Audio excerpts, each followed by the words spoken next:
When I was a real youngster, I think probably the most of the time that I spent was at the Court Theater. And it's funny the things you can remember, just the smell of popcorn in that particular building.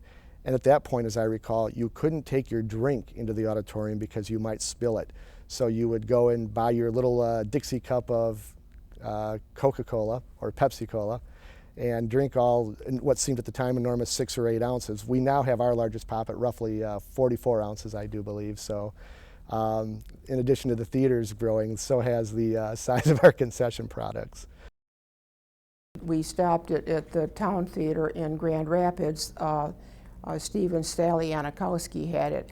And a little aside, we always laughed because when people from Grand Rapids came in, they always talked. And we got the feeling that they couldn't talk at home, so they waited until they got to our office before they could talk. And Co-op Theaters was right across the hall from us, and they booked some theaters in Grand Rapids. And Bill mentioned this to them, and Bob stopped him, and he says, "You know, I think you're right. I think they do talk an awful lot when they get here." They were elegant and graceful, monuments to the architectural splendor of another era. For years, thousands of Grand Rapidians looked to these classic venues almost exclusively as their single source of entertainment. Their popularity spanned the years, from Gilbert and Sullivan comic operas to the age of pop stars and foreign films. The oldest theaters in Grand Rapids were ornate edifices constructed exclusively to accommodate the furniture city's growing appetite for art and culture in the late 1800s. Squires Opera House, which opened in 1859 on Lower Monroe Avenue, was the first regularly appointed theater in Grand Rapids. Built by John W. Squire, the venue was a popular site for lectures and public exhibitions prior to its destruction by fire in 1872. The Powers Opera House, built by William T. Powers for $100,000, opened in 1873 and was the first fully equipped modern opera house in town, with a seating capacity of 1,300. By the 1880s, all of the major impresarios brought their troupes to perform at the Powers. The Redmond's Grand Opera House opened in 1882. This theater featured a steady diet of popular plays at popular prices. The final opera house to open its doors was Smith's Opera House, constructed in 1885 by William B. Smith. This venue was built at a cost of $45,000 and had a seating capacity of 1,316. Smith specialized in vaudeville and variety shows at value prices up until 1906. Rumor has it that private drinking was allowed in the box seats behind curtains, and that waiters roamed the aisles with trays of liquor by the glass.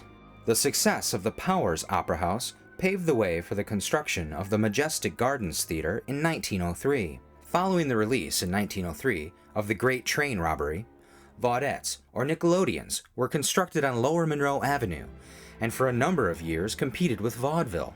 Soon, neighborhood houses were being planned. Many who could not afford to be in the Grand Rapids Press or Grand Rapids Herald Movie Guide or advertise, hired local youth to distribute weekly handbills. Early local theater chains included Boshoven Theaters.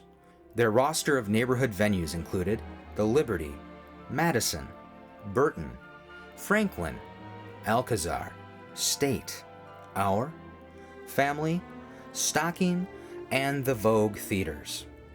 The business was sold in 1949, fearing that television would ruin their venture. Another strong local chain was B&J Theaters, presided over by Alan Johnson. Mr. Johnson went into the theater business in 1926 with the purchase of the Royal and Leonard Theaters on the West Side. Johnson boasted that their theaters were the first in Grand Rapids to install sound equipment. By 1930, he decided to lease the Our Theater on West Leonard from the Boshoven family.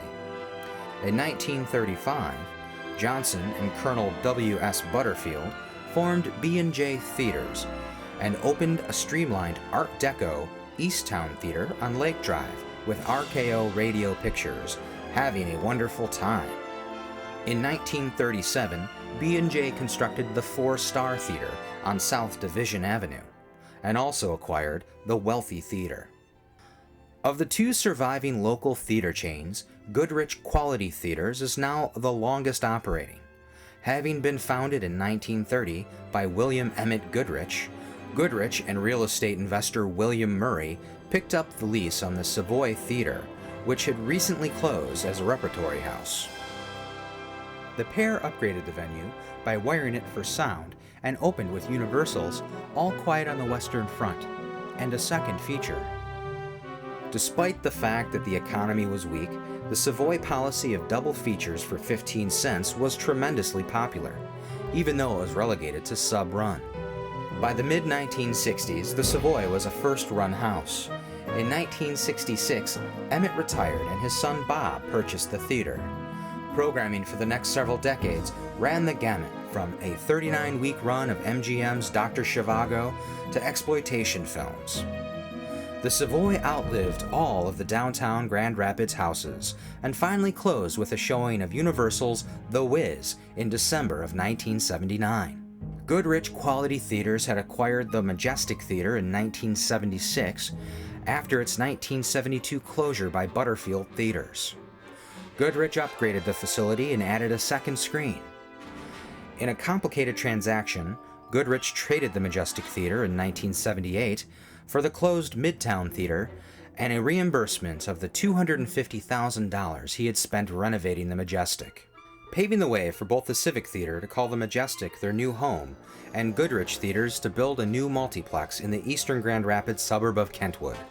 The Goodrich chain began its expansion in the 1970s with drive-in theaters, small town theaters, and suburban venues. Today, this progressive chain boasts over 275 screens in 30 buildings throughout Michigan, Indiana, Illinois, and Missouri. Another strong local independent chain is Lokes Theaters, operating today as Celebration Cinemas. The chain was founded by Jack Lokes in 1944 when he opened the Photo News Newsreel Theater in what was formerly the Powers Opera House. Desiring to screen mainstream studio pictures proved to be elusive to Lokes. He was shunned by the major film distributors and had to fight the dominant outside Michigan circuit of Butterfield Theaters. In 1945, the Photo News was renamed the Midtown Theater, which showed films made outside the established studios, thereby circumventing the Hollywood Combine, studios linked with partnered circuits. One such film was RKO Radio Pictures' The Outlaw, starring Jane Russell. Lokes took advantage of the 1948 U.S. government antitrust lawsuit against the motion picture industry, which forced the studios to divest themselves of their movie theaters. Lokes' suit during the 1950s used the government's discovery of collusion between the studios and the regional circuits to make a settlement eventually possible, whereby he started getting first-run films.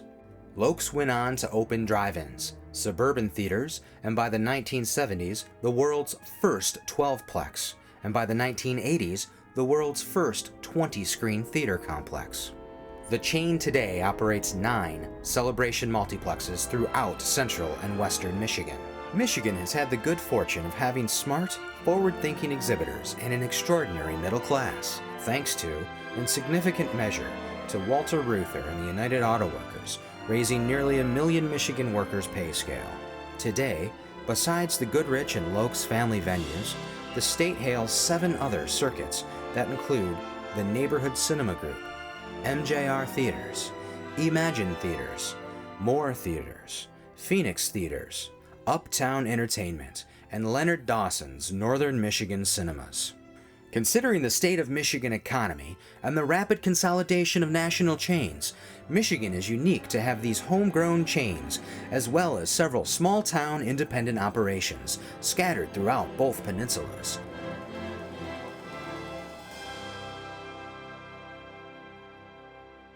Right now, we can go out and buy a Blu-ray DVD and put a picture on the screen of, say, a classic film, the Marx Brothers or something like that, and all of a sudden you have this pristine image where before you had to order these prints, and it would be very cost prohibitive to run special shows of something like that. I don't know that you're going to have a projectionist per se going forward. You really can't afford to have that in any operation. On the other hand, What we're going to do is take that employee, and not all of them, but just one or two of them, and all of a sudden these people are going to become technicians, and we're taking this young man and sending him to Christie School to learn how to run the digital projector and how to install that projector and service that projector.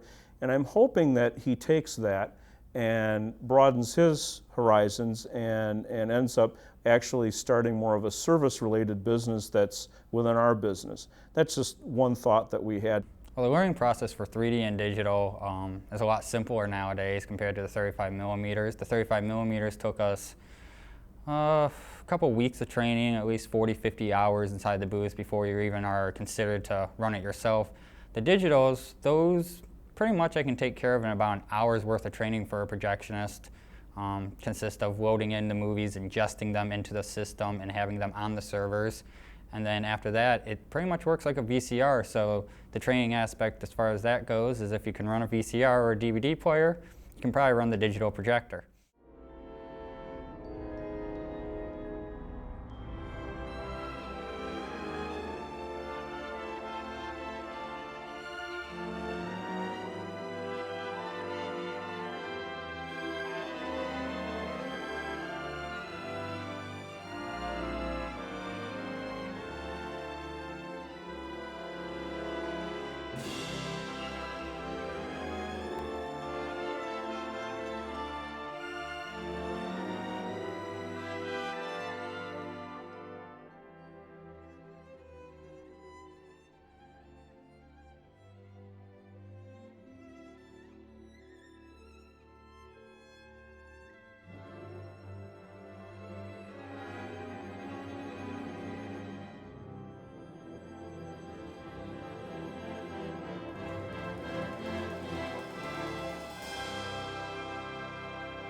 Enjoy the show.